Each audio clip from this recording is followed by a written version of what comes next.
Aula samping kota Matahari Bulan. Lin Kedong juga memegang perintah pembunuhan di tangannya, wajahnya penuh kegembiraan.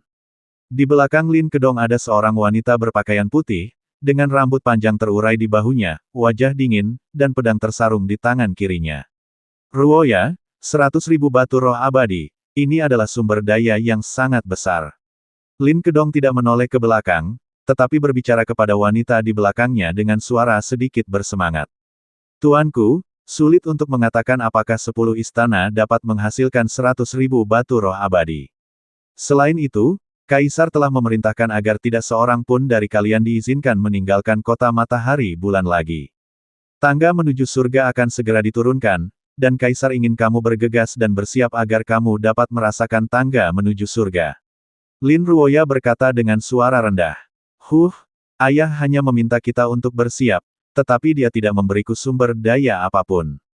Bagaimana aku bisa bersiap? Lin Keting telah dipenjara, tetapi seseorang dapat mengiriminya sumber daya untuk berlatih setiap hari.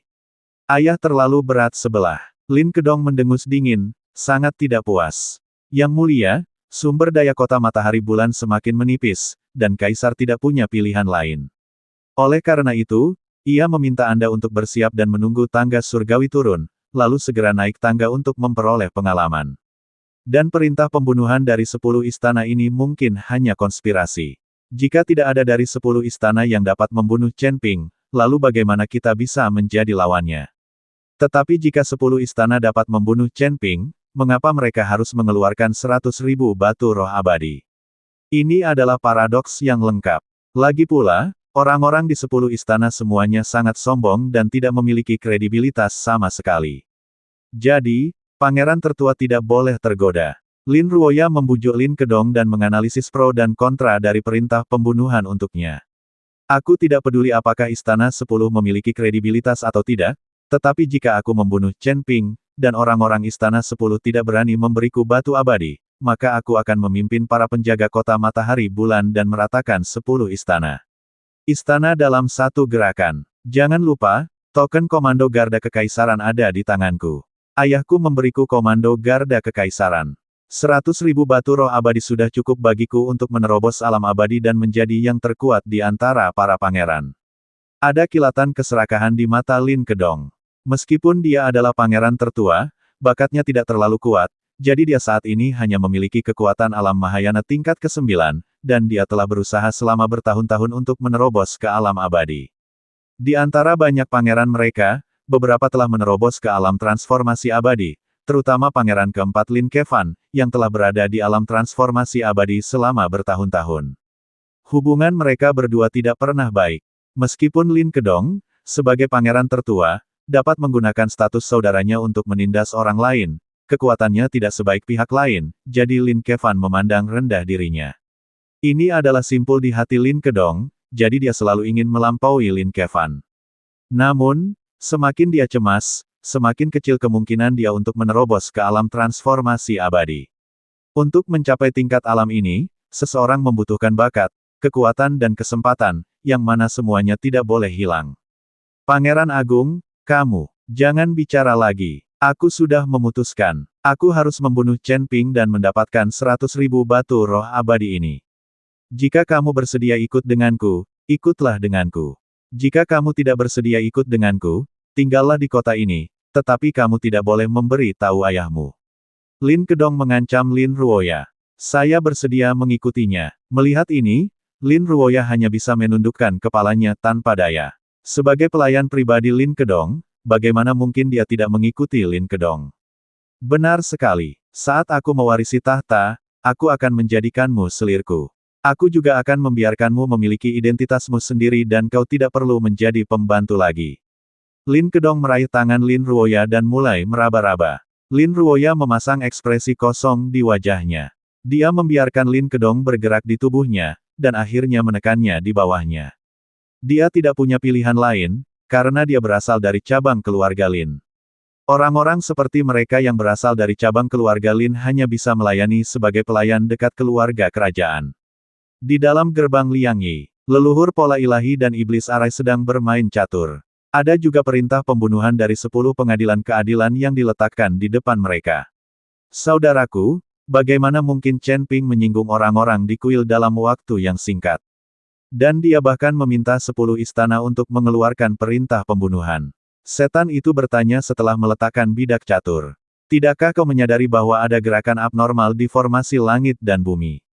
Satu-satunya yang bisa melakukan ini adalah bocah Chen Ping.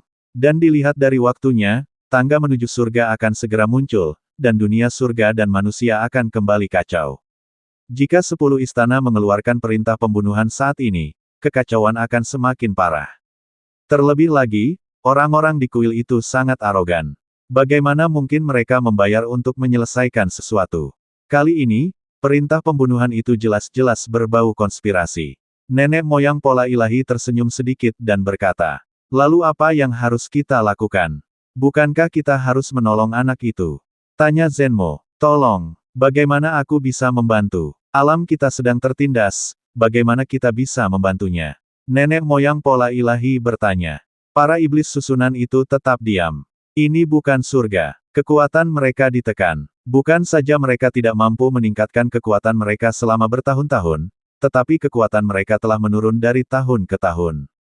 Bahkan jika mereka ingin membantu sekarang, mereka tidak bisa. Biarkan saja anak itu menentukan nasibnya sendiri, jangan risaukan itu. Leluhur pola ilahi juga meletakkan bidak catur, lalu berkata, "Sekarang giliranmu." Kedua pria itu mulai bermain catur dan tidak lagi memperhatikan perintah pembunuhan. Dan banyak kekuatan tersembunyi di dunia surga dan manusia juga telah menerima perintah pembunuhan ini pada saat ini. Meskipun beberapa orang meragukan perintah pembunuhan ini, godaan 100.000 batu peri masih membuat banyak orang tergoda. Namun, Chen Ping tidak tahu tentang perintah pembunuhan 10 istana, dan para kultivator biasa di alam surgawi tidak dapat menerima perintah pembunuhan ini sama sekali. "Saudara Chen, selamat." Yun Li masuk ke kamar Chen Ping dan berkata sambil tersenyum. Sejak jiwa Yun Li terputus, dia semakin banyak tersenyum. Dia akhirnya lolos dari kendali kuil. Saya akhirnya bisa berlari bebas dan bersama orang-orang yang saya sayangi. Saudara Yun, apa yang perlu diberi selamat? Chen Ping menatap Yun Li dengan heran. Dia tidak mengerti kabar baik apa yang dia miliki. Anda akan tahu begitu Anda melihatnya. Setelah berkata demikian, Yun Li membentangkan selembar kertas putih di depan Chen Ping. Ketika Chen Ping melihat konten di atas, dia tertegun dan mengerutkan kening. Ini perintah dari 10 istana untuk bunuh diri. 100.000 batu roh abadi. Kalian, 10 istana, terlalu murah hati. Apakah aku layak mendapatkan 100.000 batu roh abadi? Chen Ping bertanya pada Yun Li. Tentu saja kamu tidak layak. Bahkan jika kamu layak, kami di 10 istana tidak akan menghabiskan 100.000 batu roh abadi untuk memburumu. Jangan lupa bahwa kita, klan dewa, adalah ras yang unggul.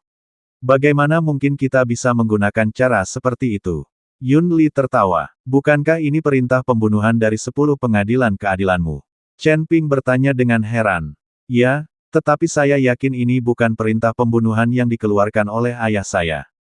Tidak mungkin dia bisa mengeluarkan 100.000 batu roh abadi. Ini pasti dikirim oleh orang lain.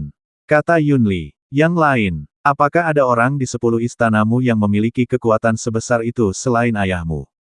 Chen Ping sangat bingung.